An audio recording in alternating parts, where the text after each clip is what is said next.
into the spirit world, a comparative model of spiritual entities, a philosophical exploration of consciousness, mythology, and reality. Introduction. In recent years, disturbing revelations have surfaced in media, legal proceedings, and even government hearings. Some of these revelations involve crimes that appear not only immoral or corrupt, but ritualistic actions embedded with symbolic or spiritual meaning. For many people, the instinctive response is disbelief, not because human cruelty is difficult to imagine, but because the idea that influential individuals might risk their careers, reputations, and freedom in order to perform symbolic or ritual acts feels irrational to a modern mind. Most people simply avoid the subject, not necessarily because they lack intelligence or curiosity, but because exploring it leads into deep, light, uncomfortable territory. Behind many of these conversations lies something unpleasant, the recognition that human beings have always been capable of using ritual, belief, and symbolism for both creative and destructive purposes. Throughout history, ritual practices, both benevolent and harmful, have existed in nearly every civilization. Ignoring the subject does not make it disappear. It only ensures that discussions about it remain dominated by speculation, fear, and sensationalism rather than careful thought. My own interest in these subjects is not recent. I have studied mythology, religion, and occult philosophy for most of my life. This is not something I causeway bros from time to time. It has been a consistent intellectual fascination since childhood. That does not mean I possess ultimate knowledge. Far from it. There is vastly more to learn than any individual could ever master. But I have spent enough time studying these subjects to recognize patterns that appear across cultures and across centuries.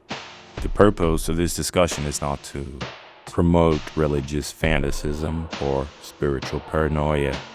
In fact, the goal is the opposite. The goal is to examine spiritual traditions, metaphysical ideas, and reports of non-corporeal intelligences, a comparative and philosophical way grounded in history, physiology, and cross-cultural analysis. If many cultures describe similar categories of spiritual beings, it raises an important question. Are these cultures describing completely different phenomena? Or are they describing the same kinds of experiences through different symbolic languages? A necessary disclaimer. Before describing the model presented here, an important clarification must be made. The framework discussed in this essay does not claim to represent the full structure of reality. Modern physics already suggests that reality contains multiple layers of structure, from quantum fields to cosmic scale systems, and many physicists speculate that the universe may contain dimensions or informational structures that remain invisible to human perception. Concepts explored in areas such as quantum field theory suggest that what we experience as ordinary reality may only represent a very small slice of a much larger system. For that reason, the model presented here should be understood as a zoomed-in conceptual diagram, not a complete map of the universe. It focuses primarily on two broad domains.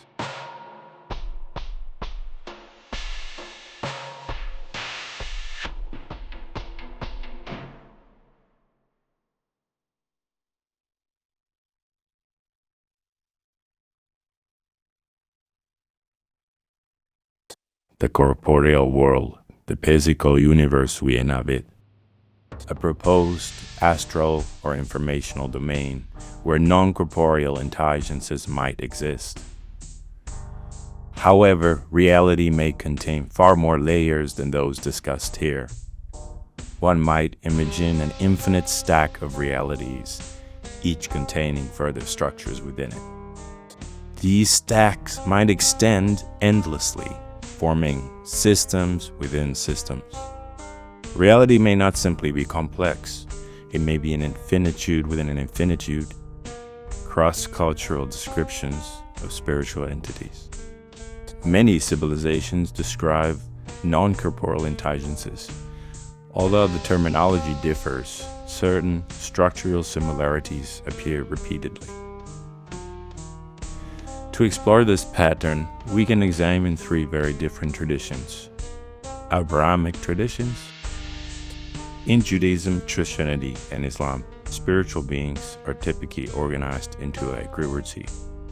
The most familiar category is angels. The Hebrew word for angel simply means messenger, and angels appear throughout the Hebrew Bible performing tasks on behalf of the divine. Another figure appears in texts such as the Book of Job, the adversarial being known as Satan.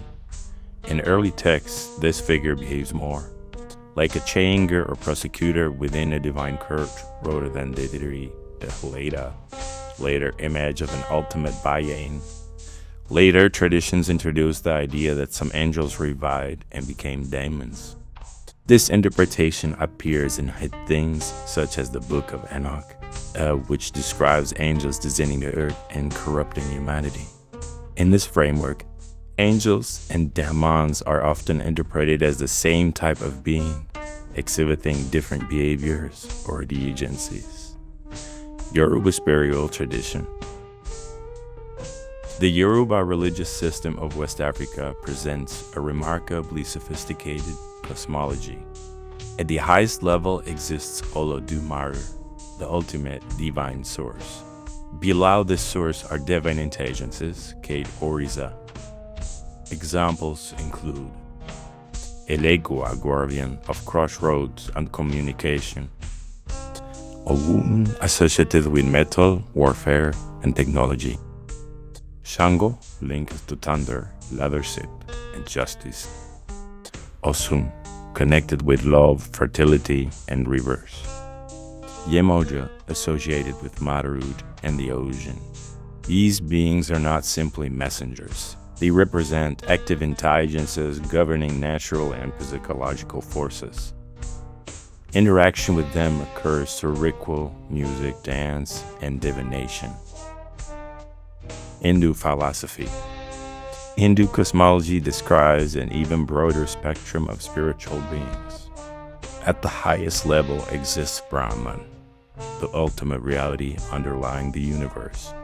From this source emerge divine beings known as Deva, often translated as gods. Opposing though in some myths are beings Kaidajura, that the distinction between the two categories is not always absolute. Hindu traditions also describe numerous other spiritual entities, including nature spirits and celestial beings. Together they form what can be described as a spiritual ecosystem.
a layered model of reality.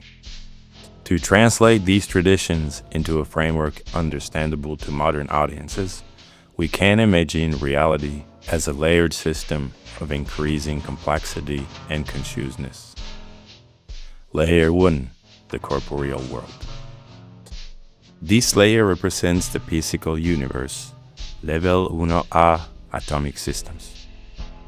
Atoms and molecules interact through physical forces. Even inert matter contains dynamic energy and motion. Level 1B, biological life without nervous systems. Plants, fungi, and microorganisms grow, adapt, and communicate chemically with their environment. Level 1C, sentient life. Animals introduce nervous systems capable of perception, memory, and learning. Humans represent the most complex form of reflective consciousness currently known. Some philosophers suggest biological evolution may represent the increasing complexity of awareness itself. Layer 2, the astral spectrum. If consciousness can exist independently of biology, a second domain may exist. Layer 2A, lower astral entities. These entities appear instinctive or emotionally reactive. Reports associated with this level include hauntings and emotionally charged spirits. Some traditions describe them as feeding on intense emotional energy. Layer B, mythic entities. This level includes beings described in religion and mythology. Examples include angels, Orisa, and Devas. These entities appear more organized and intelligent. They frequently manifest using symbols familiar to the observer's culture. Layer 2C, archetypal intelligences. The psychologist Carl Jung proposed that humans share a collective unconscious containing universal symbolic patterns. These archetypes may act as organizing structures for consciousness itself. Some philosophers speculate they function like informational attractors, shaping intelligence. Layer 3, the unity field. Many traditions describe a single underlying source of reality. Examples include the divine in Abrahamic theology, Brahman in Hindu philosophy, Olodumare in Yoruba cosmology. In philosophical terms, this level represents the informational substrate from which all existence emerges, determining the intentions of non-corporeal entities. If interactions with non-corporeal intelligences are possible, a critical question arises. How can someone determine whether an entity is benevolent, neutral, or harmful? This problem is difficult because humans may be dealing with intelligences more experienced or powerful than themselves. A useful analogy might be the way adults teach children how to avoid dangerous strangers. The principles are similar. Healthy interaction required. Skepticism, personal boundaries, emotional stability, refusal to surrender personal autonomy. Beneficial entities tend to encourage clarity, independence, and growth. Manipulative entities often encourage fear, dependency, secrecy, or destructive behavior. Maintaining physiological stability and personal agency remains the most important safeguard. Open questions. These raise important questions. Each viewer should consider their own answers. Are spiritual entities independent beings or symbolic expressions of human physiology? I believe spiritual entities may be independent intelligences that manifest through human physiological structures. They may exist outside us but communicate through the symbolic language of the human mind. Do archetypal patterns organize consciousness itself? It seems possible that everything emerges from a deeper informational structure. From planetary motion to biological evolution to human thought, all phenomena may arise from the same underlying system. Can humans evolve into higher forms of consciousness? It is possible. However, I believe this evolution may come through internal development of the mind or the body's connection, rather than technological augmentation. What if time is not linear? Some interpretations of modern Piasek suggests time may exist as a simultaneous structure of events. If this is true, evolution might not be a simple progression, but a spectrum of simultaneous experiences. How would the universe produce conscious beings at all? One possibility is that consciousness is a fundamental property of reality. In that case, unconscious beings might represent ways the universe experiences itself. This is only one possible interpretation. You may arrive at very different conclusions. But asking the questions is where the real exploration begins.